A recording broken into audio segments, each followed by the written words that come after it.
আসসালামু আলাইকুম প্রিয় বন্ধুরা, কী অবস্থা সবার? আশা করি সকলেই ভালো আছেন। আলহামদুলিল্লাহ, আপনাদের দোয়ায় আমিও ভালো আছি। আজকে যে ভিডিওটা হলো টাকা।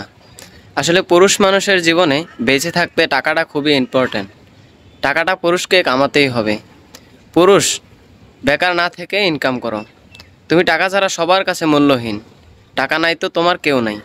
তোমার বন্ধু বান্ধব আত্মীয় স্বজন যা সব দেখছো না, তারা সবাই স্বার্থপর। তোমার কাছে অর্থ আছে মানে সবাই তোমার স্বার্থে দৌড়াবে। তোমার কাছে টাকা নাই মানে কিছু নেই।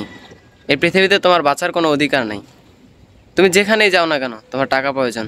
টাকাটা খুবই ইম্পর্ট্যান্ট। তুমি যদি টাকা ইনকাম করতেই চাও, তাহলে বেরিয়ে পড়ো এখনই। বেকারত্বের জীবন পরিত্যাগ করে দাও, টাকা ইনকাম করো। টাকাটা খুব জরুরি। বেকার পুরুষগুলাই জানে পৃথিবীতে বেঁচে থাকার জন্য তার যে সময়গুলা, প্রত্যেকটা সেকেন্ড, প্রত্যেকটা মিনিট, প্রত্যেকটা ঘন্টা কিভাবে কাটে। আসলে এই বেকারত্বের ছোঁয়ার কারণে, বেকারত্বের ছোঁয়া যেই পুরুষের গায়ে লেগে আছে, তারাই জানে বাস্তবতা কতটা ভয়ঙ্কর। তোমার কাছে টাকা নাই মানে তোমার এই পৃথিবীতে কোনো কিছুই নাই। টাকা ছাড়া এই দুনিয়াতে বর্তমানে কিছুই হয় না। তাই বলি কি ভাই, সময় থাকতে ইনকাম করো, সময় থাকতে একটা কর্ম করো, ভালো পজিশনে যাও, সবাই তোমাকে সম্মান করবে। আসসালামু আলাইকুম।